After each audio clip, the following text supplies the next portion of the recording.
Bismillah, assalamu alaikum wa rahmatullahi ta'ala wa barakatuh. Hello dear students, I hope you're all doing well. Welcome to another video from our Easy Chemistry for All channel. This is Mr. Muad. And before we start, please share and subscribe to the channel and help us reach our first 1000 subscriber by sharing the channel with your friends so that hopefully they can benefit from the videos in their studies. Okay, so we are starting or continuing our Inspire Chemistry series, and today we'll be studying Module 14, Lesson 4, and that is calculating enthalpy change. So calculating the delta H of reactions. Okay, that's what we are going to learn to do. All right. So after this lesson, hopefully you'll be able to apply Hess's law to calculate the enthalpy change of a reaction, delta H reaction. Okay, we'll learn about Hess's law. We'll explain the basis for the table of standard enthalpies of formation. So we have an enthalpy that is called standard enthalpy of formation that we'll talk about. We'll calculate delta H reaction using thermochemical equations, and finally we'll determine the enthalpy change for a reaction using standard enthalpies of formation data using the summation equation, okay, which we'll see later inshallah. So this is part 1, okay, and this is what we are going to do in part 1. So we'll explain why we use Hess's law to calculate the delta H of the reaction, all right, and we'll learn how to apply Hess's law to calculate the delta H of the reaction, okay. So this is what we are going to do inshallah in this first part. So the main focus question or the main idea here, guys, is that the enthalpy change for a reaction can be calculated using Hess's law, okay, and we'll see what that means. So if you remember, which device is used to find the enthalpy change of a reaction under constant pressure? Do you remember from module 14, lesson 3 and 2? It's the calorimeter, right? As you know, we covered bomb and coffee cup calorimeters. And now, is it possible to use the calorimeter for the below reaction? So for example, you have diamond, okay, and it becomes graphite. Is there any burning here, any combustion? There's no combustion here. So do you think we can use the calorimeter to calculate the delta H for this reaction? Of course, no, right? But before we do that, before we go deep into that, I just want you to remember that if the delta H reaction is below 0, negative, the reaction is exothermic. If it's greater than 0, the reaction is endothermic and we are absorbing energy, all right? So sometimes, guys, it's impossible or impractical to measure the delta H of a reaction using a calorimeter. For example, up here, this reaction is very, very slow to go from diamond to graphite, okay? It's super slow, and measuring the enthalpy change is impossible because it takes a lot of time for this process to happen, okay? Also, some reactions occur under conditions difficult to duplicate in the laboratory. So some reactions happen in very, very high temperature or very, very low temperature that we cannot mimic or conduct in the laboratory, okay? And sometimes the reaction will produce products other than the desired ones, okay? So for example, when hydrogen reacts with carbon graphite, we get different types of hydrocarbons, okay? We don't get only this one, we get other ones as well. So our product is a mixture, and we want to calculate the delta H of only one product. So it's difficult, okay? So sometimes because the reaction is very slow, sometimes the conditions are difficult to duplicate, and sometimes we get other products than the one that we want in the reaction. That's why we cannot use the calorimeter in many reactions, okay? So how can we calculate the delta H if we cannot use the calorimeter? That's what we are going to learn, okay? So for example, a reaction like this, which we want to calculate the delta H for, the laboratory experiments does not produce this one alone. It produces SO3 with other products, okay? So it produces SO3 and SO2 as well. So we cannot use the calorimeter to calculate the delta H, but we can use Hess's law for that, okay? And we'll see what we mean by Hess's law. But before that, I want you to read this question and try to answer it. Okay, stop the video and then come back. Okay, so which answer best explains why it is sometimes impossible or impractical to measure the enthalpy change of a reaction, which is delta HRXN, using a calorimeter? The reaction occurs too slowly. Yes, we covered that. The reaction occurs under conditions that are hard to replicate in the laboratory. We talked about that. The reaction produces products other than those that are desired. Yeah, we talked about that as well. So the answer should be all of the above. Well done.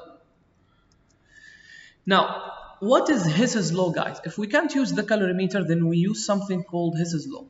And Hess's law states that if you can add two or more thermochemical equations to produce a final equation for a reaction, then the sum of the enthalpy changes for the individual reactions is the enthalpy change for the final reaction.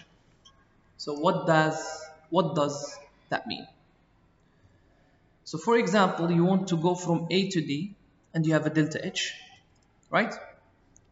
So yeah, you can go first to B and you have a delta H1 here, and then you can go from B to C and you have a delta H2, and then you can go from C to D, you have a delta H3, but you want to calculate the delta H from A to D, right? But you can't go directly to D, so you go through three equations. So to calculate the delta H of your main reaction, it is going to be the sum of 1 and 2 and 3, as you can see here. And this is what's written here. If you can divide your equation into thermochemical equations and then add them together, then the final delta H is going to be the sum of all the delta H's of these reactions. So that's basically the Hess's law for calculating the enthalpy change. All right? Okay. For example, you have a reaction here, all right? So these are the reactants. First of all, they go through a reaction and they produce these products, okay? So that's reaction 1. And then after that, these products will react and produce these products. So if we want to calculate the delta H of the total reaction, like going from point 1 to point 3, it's going to be the delta H of 1 plus the delta H of 2. And that's the delta H of the total reaction. Okay? If we want to go from here to here, then first of all, okay, step 1, we go from here to here and we calculate the delta H for the first reaction. Okay? And then we go in step 2 and calculate the delta H of the second reaction. And then the final delta H for the total reaction going from here to here, it's going to be this one plus this one, as you can see here now. This is Hess's law. Okay? Alright. So now, you can read this question, okay? But this is just the definition of Hess's law, guys, okay? You can read it on your own and the answer will be Hess's law. So it's just the definition. Okay, what are some of the rules for Hess's law? Okay, so the first thing that you need to do in Hess's law is when adding chemical equations, okay, you need to add them together so that you can find the final equation at the end. So for example, if you add these two equations, this will cancel with this because this is a product and this is a reactant, right? So you add the reactants together, نضيف المتفاعلات مع بعض, and then we put the arrow, and then we add the products together. And after you add this, you need to add the delta H's. So if you add the equations, you need to add the delta H's with them. So the delta H of this reaction is going to be 10 plus 20. Okay? So again, if you add two chemical equations, then add their delta H for each, add the delta H for each reaction to find the delta H of the final reaction. Okay?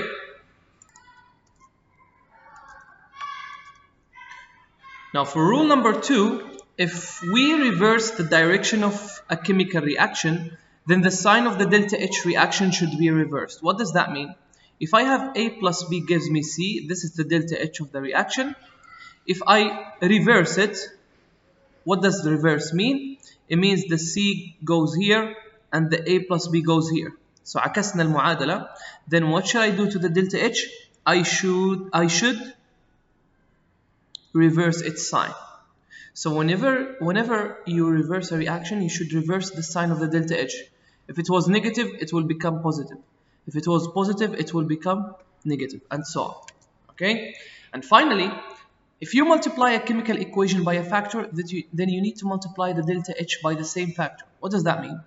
If you want to multiply your equation by 2, then you should multiply the delta H also by 2. So if you multiply your equation by 2, 2 goes here, here, and here. So you have 2C gives me 2A plus 2B. And then you multiply your delta H by 2. So the new delta H is 40 or minus 40 kilojoule. Even if you divide, you should also divide. So anything that you do for this equation, you should do the same for this equation, for this delta H value, right? Now, these are the rules for Hess's law. Let's go, before we do that, before we solve an example on it, let's use the rules in this question. A student reverses the thermochemical equation below. As you can see here, he reversed it, or she reversed it. What is the correct change in enthalpy for the reversed equation? So what should the delta H become if this one was reversed? Meaning, you will have SO2, and here S plus O2. عكسنا المعادلة. What should be the sign of delta H? إذا عكسنا المعادلة, we should change the sign. So this should be 297. Positive, right? So our answer should be 297 because we reversed it. Okay? Alright. Now, let's go and try and solve this question. So use thermochemical equations A and B. Can you see them here? Below to determine the delta H for the decomposition of hydrogen peroxide, a compound that has many uses ranging from bleaching hair to powering rocket engines. So what we want to find is the delta H for this reaction. This is what we want to find. What we are going to use these two equations to find the delta H. Okay? So this is what we have, and this is what we don't know. Alright? So let's go back here and write this. This is our equation. This is what we want, right? So we should write it up there. So 2H2O2, 2H2O2 gives me 2H2O plus O2.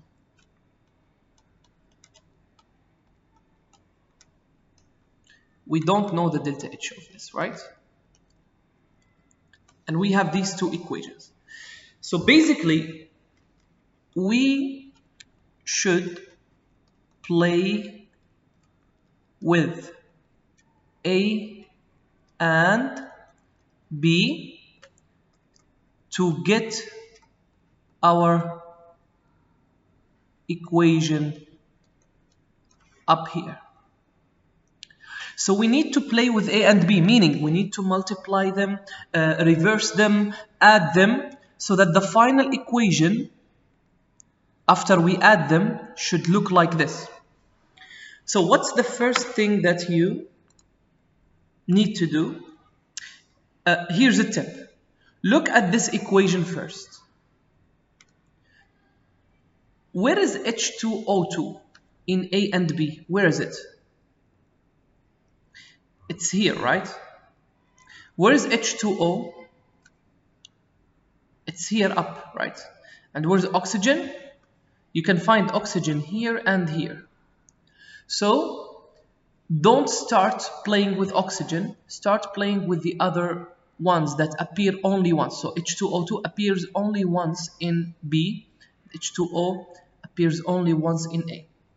So in here, H2O2 is in the reactant side, على يسار السهم, right? It's at the left of the arrow.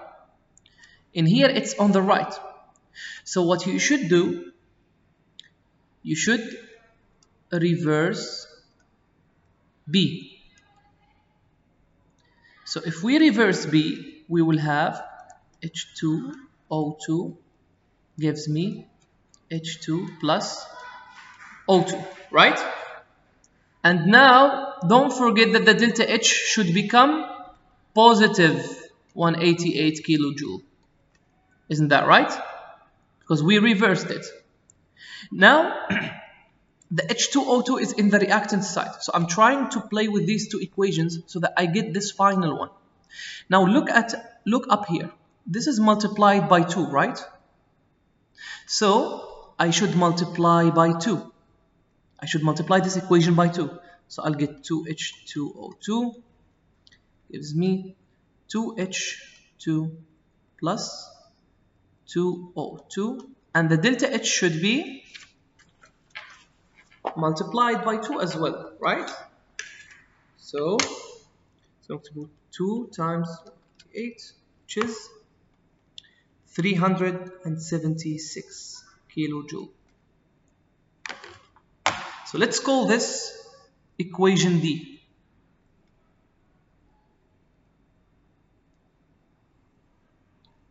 Because that's it. We have 2H2O2 here, and we have it here in the reactant side. Now, let's go to H2O. The H2O is in the right side here. It's also in the right side here, right? It's multiplied by 2. It's multiplied by 2. So I'll bring equation A without doing anything. So 2H2 plus O2 gives me 2H2O, and the delta H equals minus 572. And here, so this is equation A, right? And I will have my equation D. So I'll write it again. 2H2O2 gives me H2 plus O2, and the delta H equals, sorry, need to put 2 here, 376 kilojoule, and here kilojoule. So what I'm going to do now is that I'm going to add these two equations together. So if I add these two equations, I should add the reactants together and the products together. Okay? So an easy way to cancel things is look at the left here, at the upper equation. You have oxygen here and you have oxygen here. So if you remove this one, you can remove one and you will still have one O2, because I have two O2 here. So I will remove one with one and I'll still have O2, right? Now add the reactants. But before you do that, you also have something else to cancel, right? Which is 2H2 with the 2H2 here, as you can see. Now if you add the two equations, you will have 2H2O2 from the reactant side on the left, and on the right you are going to have 2H2O plus O2. And we got our equation, guys. Do you see? This is the same equation they gave us in the question. So basically, what we need to do is to find the delta H, just add these two numbers. So minus 572 plus 376 equals minus 196 kilojoules. And this is the delta H that we need. So again, they gave us the equation that we need to find the delta H for. And they gave us two reactions, two other equations. So we need to use Hess's law. We need to play with equations A and B so that when we add them together, they will give us this equation. Now, how do we play with them? I mean, use the rules that we learned, right? Add, if you reverse the sign. If you multiply, then you should multiply the delta H's and so on, okay?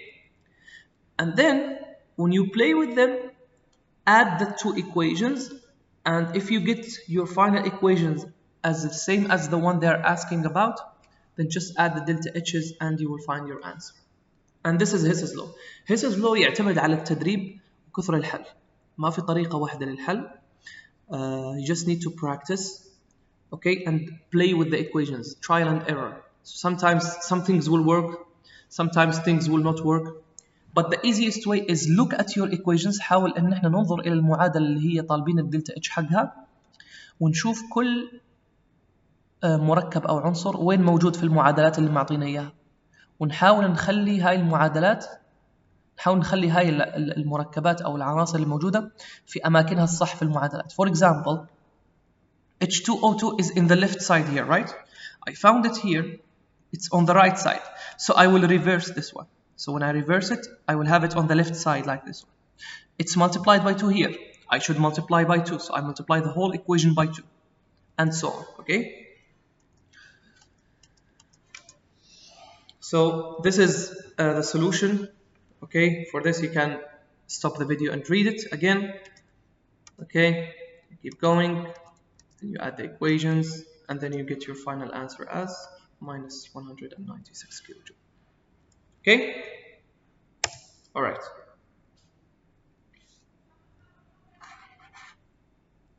So imagine if we want to calculate the delta H for this reaction. 2S plus 3O2 gives me 2SO3. Okay? They are saying in this image, they are saying that the total delta H is equal to minus 792 kilojoules, right? So how can we go? Okay, how can we find, let's check if we can find the same value as minus 792 kilojoules. Okay, so we'll be using Hess's law, using equation A and equation B to find the delta H for this reaction. Now, try it on your own now. Stop the video, try it on your own, and then come back to the video. Okay, so whenever I am solving for Hess's law, I'll just look at the reactants first. Look at the S. In which equation does the S exist? It's in A, right? Okay, here it's on the reactant side, the left side. Here it's on the left side as well. Here it's multiplied by 2. So I need to multiply this equation by 2. Now, oxygen happens here and here in two equations, so I will not touch it because it appears more than once. لأنها تظهر أكثر من مرة فما راح ألمسها. I will go to the other one, SO3. SO3 appears only here, right? Good. It's multiplied by 2, multiplied by 2. But here it's on the right side. هنا هي في اليمين. Here it's on the left. So I need to reverse B. So I will have two new equations, C and D. So 2S plus 2O2 gives me 2SO4. And the delta H is going to be, you need to multiply by 2, right? It's going to be minus 594 لأن هاي كمان راح تنضرب في 2. Now equation D we will reverse B, right? So this should give you 2SO2 plus O2, which gives me 2SO3, and the delta H, if we reverse it, should be now negative. لأن في الأول كانت positive، فالحين لما عكسنا المعادلة كلها صارت هاي negative. And now, if you just look carefully here, you will notice that you can cancel some things. Okay, I think I made the typo here. I need to remove this. So I wrote it as 4. It should be 2, guys, okay? It should be 2. My apologies. So now we need to add the 2 equations. So if we add the 2 equations, you will notice that we can cancel this one with this one. لأن هاي في اليمين وهاي في اليسار تحت. Okay? And we'll add the reactants together. So we get 2S plus, now we have 2O2 and 1O2. يعني 2 زائد 1 يعني حتعطيني 3 O2. لأن ال O2 وال O2 نفس الشيء، ف2 زائد 1 اللي ما ينكتب هنا gives me 2SO3. So now we have our same equation up here. So we just need to add the delta H's. So the delta H should be minus 594 minus 198. So here زائد minus 198. So it should give me minus 792 kilojoules. Okay? And yeah, that's how we solve using Hess's law, guys. Okay? So you can repeat this part of the video again, and you can keep practicing on your book. Okay?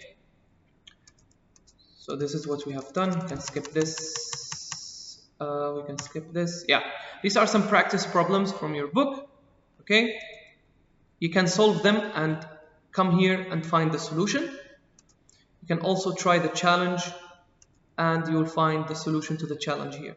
Okay? So this one is a little bit difficult, but you can try first and try this one first, and then you can try this one and check the solution here. Okay? All right. So we're going to stop here. We'll continue part 2 in another video, inshallah.